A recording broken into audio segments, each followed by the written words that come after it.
ओम ज्ञानतिमिरान्धस्य ज्ञानञ्जनशलाकया चक्षुरुन्मीलितं येन तस्मै श्रीगुरुवे नमः।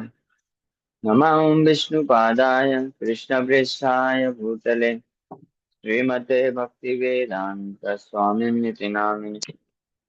नमस्ते सारस्वते भवे गौरवाणी प्रचारिणे निर्विशेष शून्यवादी पाश्चात्यदेशतारिणे।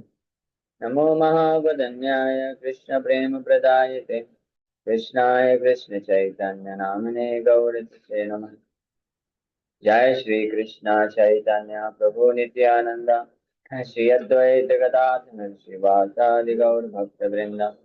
हरे कृष्णा कृष्णा कृष्णा हरे हरे, हरे राम राम राम हरे हरे।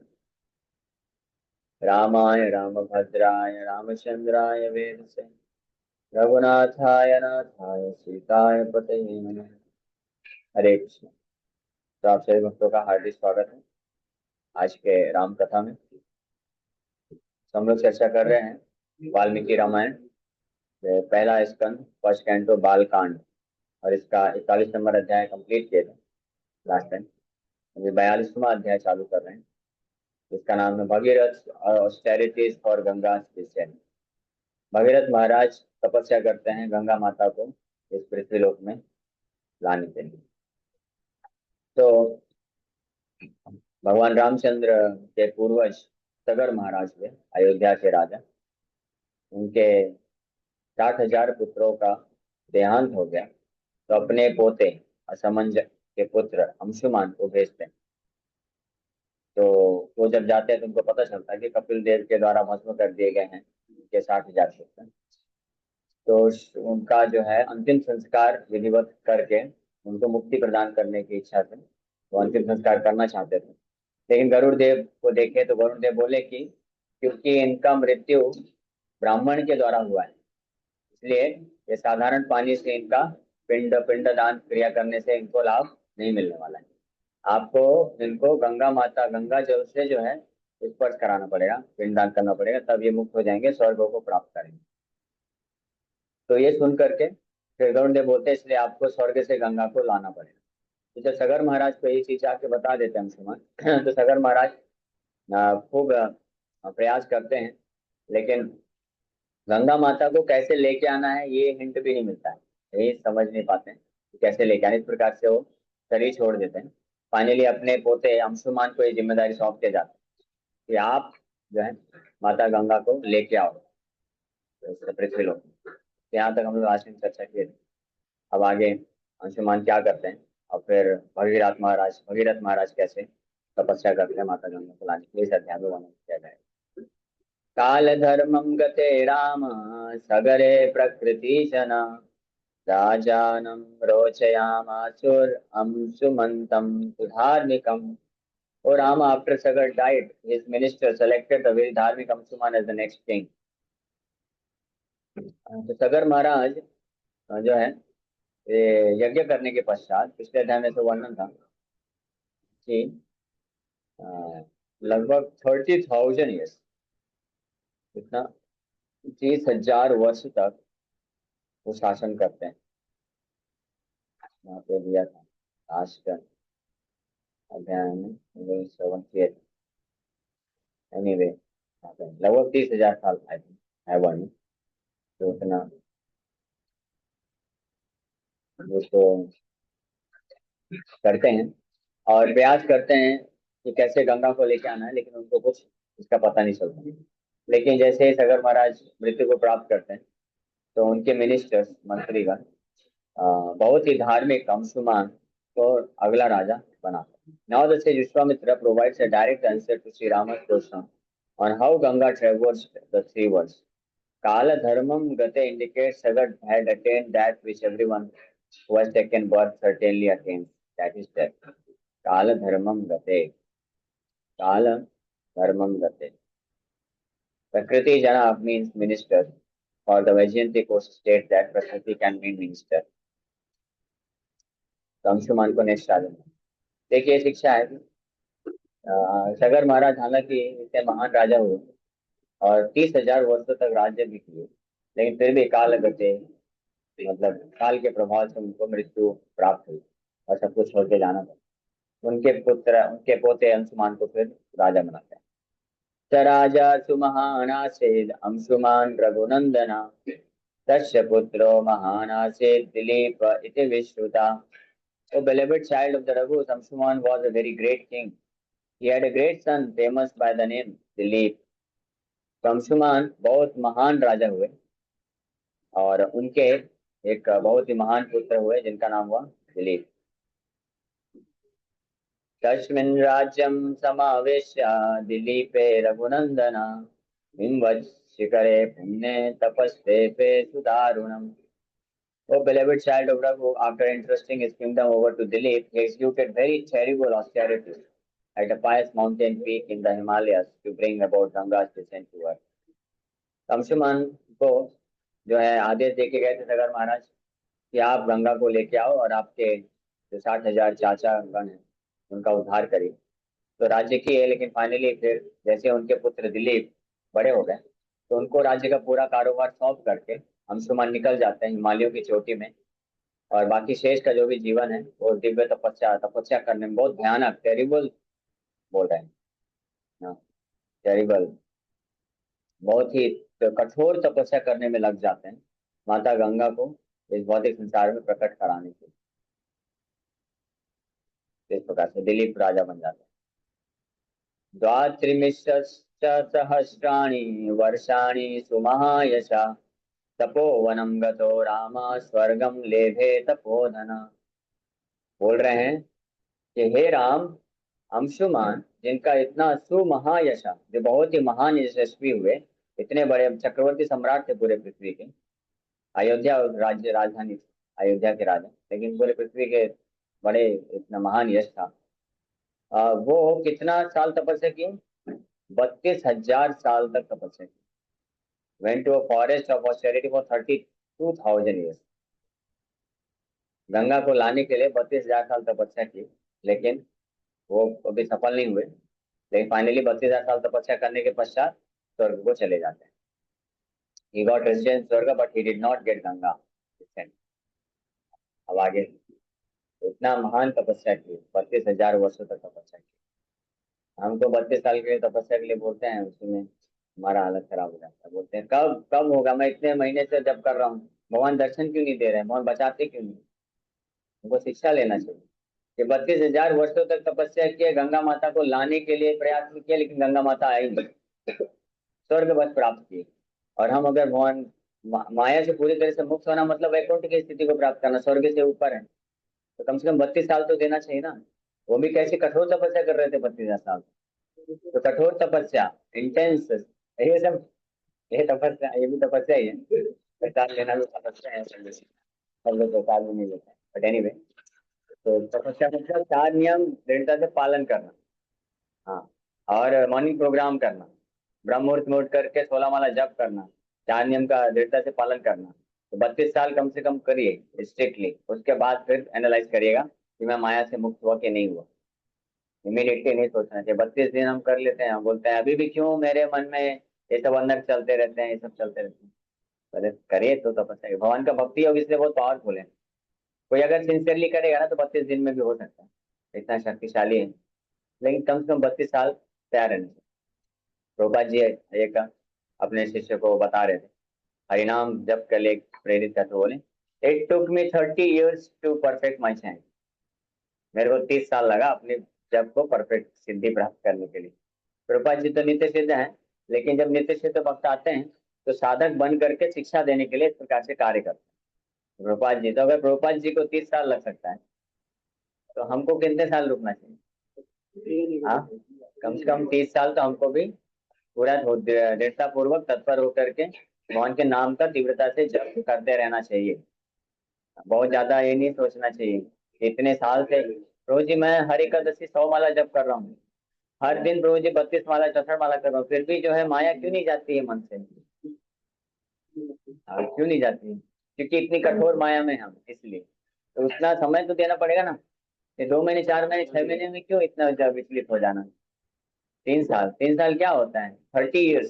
प्रभुपाद जी 38 होता है, यहाँ पे 32,000 ईयर तपस्या की है। कितना धैर्य रहा होगा ना उनको। गंगा को लाने के लिए मात्र है, स्वर्ग से पृथ्वी में लाने के लिए 32,000 साल तपस्या की, आई भी नहीं। तब भी वो विचलित नहीं हुए कि हाँ मेरे गुरुजी ने आदेश दिया है। कौन? उनके दादाजी गुरुजी ही हुए। दादाजी जाते वक्त उनको आदेश दिए थे कि गंगा को लाने के लिए प्रयास करो। तपस्या करने में लग गए, इसकी परवाह नहीं किए कि मैं ला नहीं पा रहा हूँ, ये नहीं हो रहा हूँ, इतने हजार साल हो गए, चलो छोड़ छाड़ के वापस सेल्फ ग्रेटिफिकेशन में लग जाओ। नहीं, राजा थे, चक्रवर्ती सम्राट थे, कितनी सुंदर सुंदर रानियां रही होंगी, प्रजा रहे होंगे, सब कुछ भोग ऐश्वर्य सब कुछ है, लेकिन अपने गुरु का आदेश का पालन करने के लिए सब कुछ त्याग दिए और लग गए। भले ही सफलता नहीं मिली, लेकिन अपने आप को जीवन के अंत तक लगा के रखे कि नहीं मैं करूंगा। तो स्वर्ग प्राप्त किए, लेकिन आगे उनका कार्य कंटिन्यू करेंगे क्या पुत्र। दिलीपस्तु महातेज श्रुत्वा पैतमां वदम् दुःखोपहत्या बुद्ध्या निश्चयं नाधिगच्छता। Upon hearing of the unnatural death of his grandfathers, Dilip, of great prowess, could not reach a conclusion on how to bring Ganga to earth, for his intelligence was perturbed by sorrow. तो दिलीप को भी जब ये पता चला था कि वे उनके ग्रैंडफादर्स, अंशुमान के चाचा जी और अंशुमान के पुत्र दिलीप हुए, तो उनके क्या हुए, दादाजी लोग हुए, 60,000 दादाजी। तो उनका इस प्रकार से जब मृत्यु हुआ, तो उनका उद्धार करने के लिए कैसे गंगा को लाना है, इस पे रिसर्च कर रहा है, पता कर रहा है, कोई कंक्लूजन में नहीं पहुंच पा रहे हैं। फिर भी छोड़ेंगे नहीं। Dilip was perturbed by sorrow because his father had performed austerities to bring Ganga to deliver the sons of Sagar, and yet he was unable to deliver them. तो इसलिए इनको बहुत दुख हुआ। क्या क्यों दुख हुआ? क्योंकि उनके पिताजी ने पूरा अपना जीवन दे दिया, 32,000 वर्ष दे दिए। 32,000 वर्ष आप समझते हैं क्या होता है? 5,000 साल पहले भगवान कृष्ण आए थे, उसका 6 गुना 5 गुना कर दो, 5 गुना 6 गुना, 6 गुना से भी ज्यादा। हाँ, रिजल्ट, यही तो समस्या है हमारी। हम रिजल्ट के बारे में सोचते, वो रिजल्ट के बारे में नहीं सोचे, वो कर्तव्य ड्यूटी पालन करते, फिर भी नहीं समझ पा रहे। बताओ, डेडिकेशन देखिए आप, dedication, just think about the dedication, the kind of dedication he had. कितना डेडिकेशन था उनको अपने गुरु के आदेश का पालन करने के लिए। उनके दादाजी, उनके गुरु हुए अंशुमान। अंशुमान बोले कि आप गंगा को लेके आओ, तो बस आगे सब भूल गए।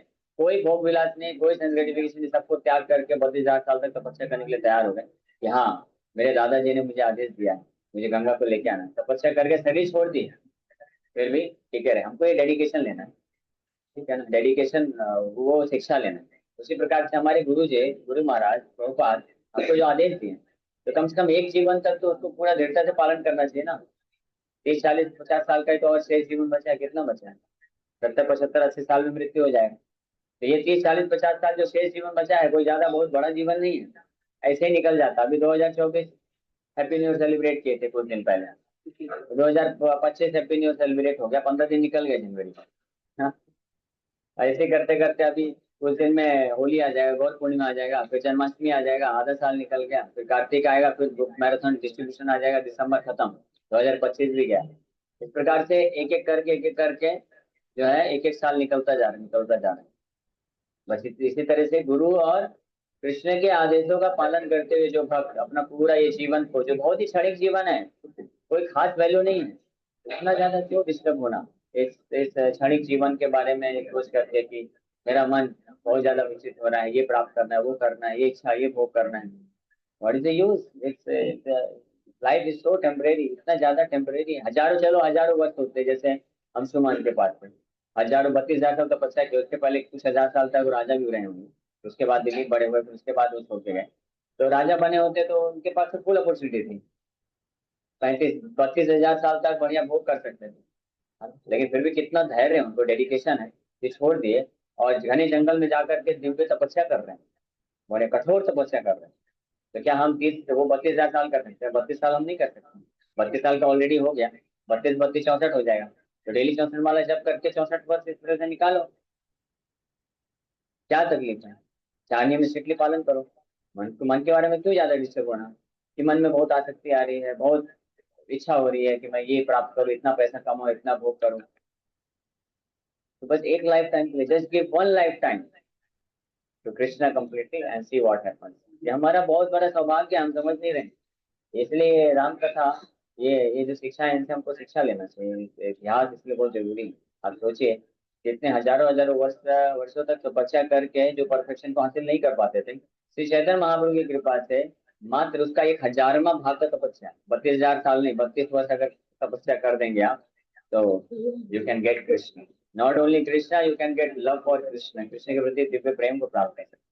दैट इज सो प्रश्न उत्तर लेते हैं, तो मुझे मालूम बहुत प्रश्न है, लेकिन पहले ध्यान से सुनते जाइए, सब क्लियर हो जाएगा। माला जप करना है, एक क्लास के बाद 5 मिनट बाद माला जप कराते हैं। माला क्यों जप करना पहले वो सुनिए। तो इस प्रकार से दिलीप अब आगे कार्य करते हैं। कथम गंगावतरणं कथम तेषां जलक्रिया तारयेयं कथं शयनानिति चिंता परो अभवत्। How can Ganga be brought down from the heavens? How can I perform the final rites for my grandfathers? And how can I deliver them? Thinking thus, he became filled with anxiety. सोचिए, दिलीप भी चक्रवर्ती सम्राट है, राजविलास है, भोग विलास सब कुछ है, लेकिन उनके हृदय में क्या भावना है कि मेरे पिताजी का जो टास्क है, मेरे पिताजी के दादाजी ने आदेश दिया, मेरे पिताजी ने अपना जीवन लगा दिया गंगा को लाने के लिए, तो अब ये भी पूरा भोग ऐश्वर्य सब कुछ है, लेकिन इंद्र तृप्ति के बारे में नहीं सोच रहे हैं, तो बोलते हैं डेडिकेशन। वो सोच रहे हैं कि मैं कैसे गंगा को लाऊं स्वर्ग से, कि मैं ऐसा क्या करूं, कैसे मैं अपने ग्रैंडफादर 60,000 जो उनके दादाजी हुए उनका कैसे मैं उद्धार कर सकता हूँ, कैसे उनको डिलीवर करना। ये सोच सोच करके बड़े एंग्जाइटी में आ गए, और ये डिसाइड करेंगे कि I will also perform austerity. हतोत्साहित नहीं हुए, अरे मेरे पिताजी नहीं कर पाए 32,000 साल दे करके, अब मैं क्या करूंगा, चलो ठीक है माया में चला जाएगा। नो, आई विल डू, मैं करूंगा, मैं प्रयास करूंगा, नहीं तो क्या मुंह दिखाऊंगा मैं जा करके, अपने पिताजी को क्या मुंह दिखाऊंगा। उसी प्रकार से शिष्य को सोचना चाहिए कि अगर मैंने ये जीवन अपने गुरु के आदेश का पालन करने में नहीं व्यतीत किया, और 4 नियम में अच्छे से पालन नहीं किया, 16 माला जप नहीं किया, इस प्रकार से जो मेरे को आदेश दे के क्या नहीं किया, तो मृत्यु शरीर छोड़ने के बाद मैं क्या मुंह दिखाऊंगा उनको, जिन्होंने मेरे ऊपर इतना कृपा करके मुझ जैसे व्यक्ति को गटर से निकाल के लेके आए, भगवान के शरण कमलों में स्थापित किए। खैर ये तो आप लोग नहीं एक्सप्लेन कर सकते, जिनको अनुभव है वही कर सकते हैं।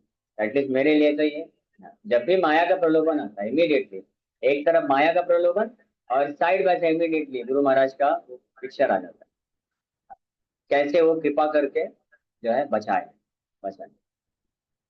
तो आपको बताऊंगा बात कैसे कृपा करके माया में गिरते हुए व्यक्ति को किस प्रकार से निकाले कृपा करके। तो ये स्मरण करते ही इमीडिएटली वो आ जाता है कि नहीं, कितना भी माया का प्रलोभन है, मैं उधर नहीं सरेंडर करूंगा, अपने गुरु को सरेंडर करूँ, कृष्ण को सरेंडर करूँ। दैट इज दैट, वो डेडिकेशन है, इसीलिए बहुत जरूरी है। कृष्ण बहुत दूर है, कृष्ण को समर्पण करना बहुत दूर है, इसलिए ऐसे गुरु चाहिए, शुद्ध वैष्णव गुरु चाहिए जिनसे हम, जिनके आश्रम में रह करके जिनके प्रति समर्पित कर सकें, तो हम भक्ति मार्ग में से ठीक है। तो इस प्रकार से चिंतन कर रहे हैं। तस्य चिन्तयतो नित्यं धर्मेण विदितात्मना पुत्रो भगीरथो नाम यज्ञे परम धार्मिका। While Dilip famous for his intelligence, बड़े बुद्धिमान है, famous for intelligence, daily contemplate, daily नित्य रूप से daily contemplated on an effective dharmic means to achieve his goals, a greatly धार्मिक son named Bhagirath was born. तो डेली इस प्रकार से विचार करते थे कि कैसे मैं ये जो लक्ष्य है इसको प्राप्त कर सकूं। इमीडिएटली जो है ये कंtemplation करने से अरेंजमेंट हो गए। और ग्रेटली धार्मिक, उनका बहुत ही महान धार्मिक पुत्र भगीरथ महाराज का जन्म हो जाता है, जो ये कार्य को संपन्न करे। तो दिलीप इस प्रकार से चिंतन कर रहे हैं नित्य नित्य रूप से। दिलीपस्तु महातेज यज्ञर्बहुभिरिष्टवान् त्रिंशद्वर्षसहस्राणि राजा राज्यम् अकारयत्। King Dilip of great province ruled his kingdom for 30,000 years, worshipping the Supreme Lord through several sacrifices. तो दिलीप भी डेली नित्य रूप से चिंतन करते हुए कि उस लक्ष्य को कैसे प्राप्त करूं, और 30,000 वर्षों तक राज्य भार संभालते हुए भगवान परम भगवान का पूजा किया, अलग अलग प्रकार के यज्ञ करके, इस भाव से कि मुझे अपने पिताजी का जो लक्ष्य है उसको पूरा करना है। फिर फाइनली अगत्वा निश्चयं राजा तेषामुद्धरणं व्रते व्याधिना नरसार्दूला कालधर्मम् उपेयवान्। O tiger among men, not having come to a conclusion regarding the deliverance of his grandfather, the king succumbed to death due to disease, ये भी नहीं कर पाए। 30,000 साल तक प्रयास किए, बस डेडिकेशन, हाँ छोड़े नहीं। भगवान को पूजा किया और उपाय ढूंढ रहे हैं कि कैसे गंगा को लाया जा रहा है, लेकिन फिर भी सफल ना हो पाने के कारण फाइनली मृत्यु हो जाता है ड्यू टू डिजीज। एक बीमारी के कारण उनका मृत्यु हो जाता है। अब नेक्स्ट, इंद्रलोकं गतो राजा स्वरिचेतनैव कर्मणा राज्ये भगीरथं पुत्रम् अभिषिच्य ऋषभम, having enthroned his son Bhagirath, the best of men, to rule the kingdom, the king then departed to Indraloka by dint of his accumulated piety. तो हालांकि सफल नहीं हुए, लेकिन वो आदेश का पालन करने के कारण इतना पुण्य मिल गया कि उसके बल पे वो इंद्रलोक को प्राप्त कर गए और अपने पुत्र भगीरथ महाराज को राजा बना के निकल जाते। अब हम लोग कल श्रवण करेंगे कि कैसे अपने पिता से वो जो है आदेश प्राप्त करके क्या नाम है, भगीरथ महाराज भी तपस्या, कठोर तपस्या करते हैं और माता गंगा को लेके आ जाते। हरे कृष्ण कृष्ण कृष्ण हरे हरे, हरे राम हरे राम राम। क्योंकि समय हो गया है, किसी का क्वेश्चन है क्या? एक क्वेश्चन बस ले लेते हैं। यस योगेश। हरे कृष्ण प्रभु जी, धन्यवाद प्रणाम प्रभु जी। जैसे आपने आवाज, बताया आज के लेक्चर में जो आवाज आ रही है प्रभु जी? हाँ आ रही है, आ रही है, बोले। हाँ प्रभु जी, मैं ये बोल रहा था, जैसे आपने जैसे बताया अभी जो पुराने मतलब अभी भी कलयुग में 100 साल 150 साल पहले जब कथाएं बताते तो लोग बहुत वचनबद्ध रहते थे, किसी को कुछ कमिटमेंट दिया तो उसके ऊपर टिके रहते थे। बट आज के जमाने में हम किसी को प्रीचिंग करने जाते बोलते हैं हाँ हाँ प्रभु जी हम करेंगे, फिर पता चल जाता है कि मिसिंग हो जाता है। तो हमको ये हमारे जीवन में लाने के लिए कैसे करना पड़ेगा प्रभु जी? हरे कृष्ण। उसी को बोलते हैं गुरु पाद आश्रय। हाँ, ये डेडिकेशन समर्पण आ सकता है जब हम किसी प्रामाणिक वैष्णव आचार्य गुरु को समर्पण करते हैं, तो उनकी कृपा से, उनके सेक्रीफाइस को देख करके और उनके प्रति जब अफेक्शन, प्रेम विकसित कर सकते हैं, तब समर्पण आता है। इस भौतिक संसार में भी व्यक्ति को समर्पण कैसे आता है? इतना परिवार वालों को पालन पोषण करना इतना आसान है क्या? कितना कष्ट झेलना पड़ता है पूरे जीवन भर, क्यों करता है? क्योंकि एक अफेक्शन जनरेट हो जाता है ना, भौतिक आसक्ति उसमें। इसलिए प्रसंगम अजरम पाशम आत्मनो कवयो विदु स एव साधुषु कृता मोक्ष द्वारम पावृतम। प्रसंगम जो एक्सेसिव अटैचमेंट होता है भौतिक संसार में, भौतिक सगे संबंधियों, फ्रेंड्स, रिलेटिव, फैमिली के लिए, जिसके कारण व्यक्ति को भौतिक कार्य में लग जाता है और फंस जाता है। इसी प्रकार का जब आसक्ति, अफेक्शन जो है, प्रेम जो है, साधु के लिए, गुरु के लिए, शुद्ध भक्त के लिए जनरेट हो जाएगा, तो अपने आप वो डिटर्मिनेशन आ जाएगा और डेडिकेशन आ जाएगा। हम फिर कभी माया में नहीं पड़ेंगे और दृढ़ता पूर्वक पूरे जीवन दृढ़ संकल्प होकर के कर सकते हैं। इसीलिए ऐसे शुद्ध वैष्णव का आश्रय लेना और उनके प्रति जो है अफेक्शन और प्रेम विकसित करना, यही एकमात्र उपाय है इस भौतिक संसार से हमारी मुक्ति का। ठीक है, तो समय हो गया, यहीं पे विराम करेंगे, 15 मिनट बाद फिर और कथा विषय। हरे